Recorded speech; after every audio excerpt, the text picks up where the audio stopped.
జై శ్రీరామ్, జై శ్రీకృష్ణ. భగవద్గీత సత్సంగానికి మిత్రులందరికీ పునఃస్వాగతం. 6వ అధ్యాయం 19వ శ్లోకంలో ఉన్నాం. యదా దీపో నివాసస్థో న ఇంజతే స ఉపమాస్మృతాః యోగినో యుతచిత్తస్య యుంజతో యోగమాత్మనః.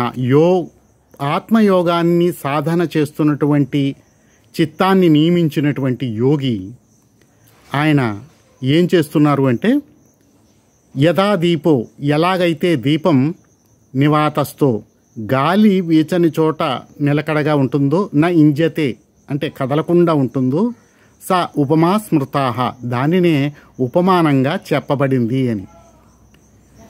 ఇక్కడ జ్యోతి ప్రస్తావన తీసుకువచ్చారు కాబట్టి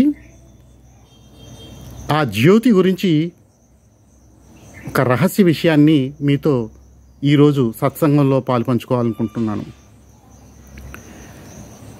జ్యోతి అంటే అగ్ని, దాని దాహక శక్తి.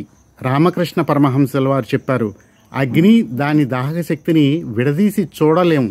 అదేవిధంగా శక్తి చైతన్యాలు ఒకటే రూపంలో ఉన్నాయి అని చెప్తున్నారు. ఆ శక్తి చైతన్యాలే ఇదిగో ఈ జ్యోతి.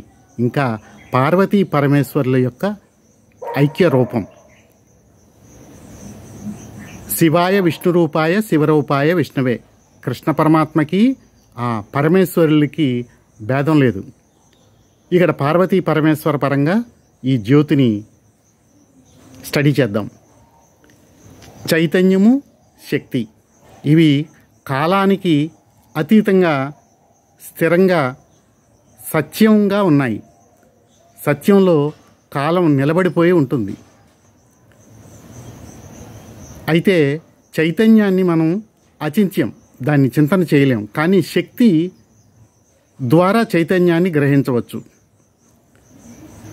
ఆ శక్తే పార్వతీమాత. ఆవిడే గుణ ప్రకాశిని, గుణభోక్త కూడా అయి ఉంది. మన గుణాలను స్వీకరించేది, మనకి గుణాలను ప్రకాశింపజేసేది కూడా శక్తే. ఈ పార్వతీ పరమేశ్వరుల చుట్టూరు వినాయకుడు అంటే మన సిక్స్త్ సెన్సు ప్రదక్షిణం చేస్తుంటారు. అప్పుడే ఈ సర్కిల్ ప్రారంభమైంది. రేడియస్ అంటారు. అంటే కేంద్ర బిందువుకి పరిధికి మధ్యలో ఉన్న దూరం రేడియస్. మనం ఉన్న రేడియస్లో మనం వేస్తున్న అడుగులు 360 అడుగులు వేసేటప్పటికీ మన పితృదేవతలు ఒక్క అడుగు వేస్తారట. అంటే ఒక్కొక్క అడుగు ఒక్కొక్క రోజు అనుకుందాం.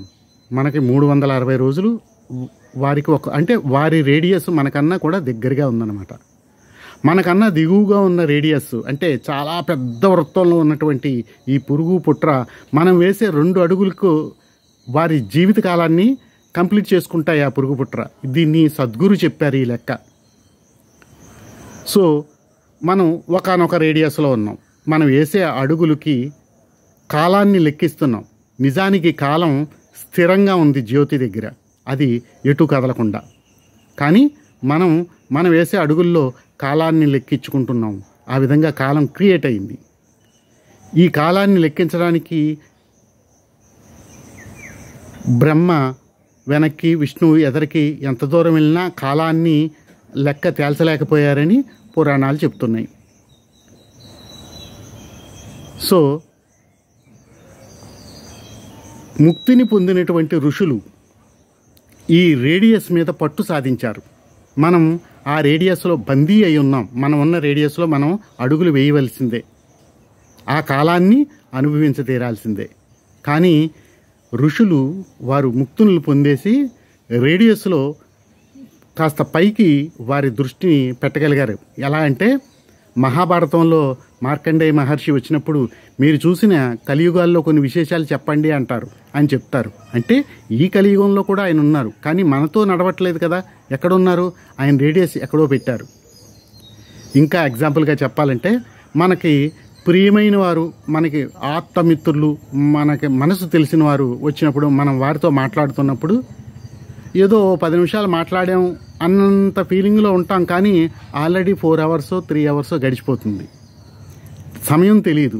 అంటే రేడియస్లో పైకి వెళ్ళిపోతున్నాం అన్నమాట. ఈ సాధనలో ఈ యోగి ముక్తిని సాధించిన తర్వాత ఆ పట్టు ఆయనకు దొరుకుతుంది. అప్పుడు కాలాన్ని ఈజీగా దాటేయగలుగుతుంటాడు. ఆ శక్తి పరమశివుని దగ్గర ఉంది. పరమశివునికి ఆ విషయంలో చాలా గ్రిప్ ఉంది. మనకి పరమశివుని అనుజ్ఞ ఉంటే మనం కూడా ఆ విధమైన చేయొచ్చు.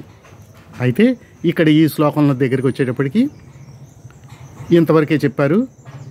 యదా దీపో నివాసస్థో, గాలి లేని చోట దీపం నా ఇంజతే, కదలకుండా ఉంటుందో స ఉపమా స్మృతాహ, దాన్నే ఉపమానంగా చెప్పారు. కాబట్టి మనం సాధన చేసినప్పుడు ఆ జ్యోతిని చూడటం కాదు, మనమే ఆ జ్యోతిగా భావన చేసి ధ్యానం చేద్దాం.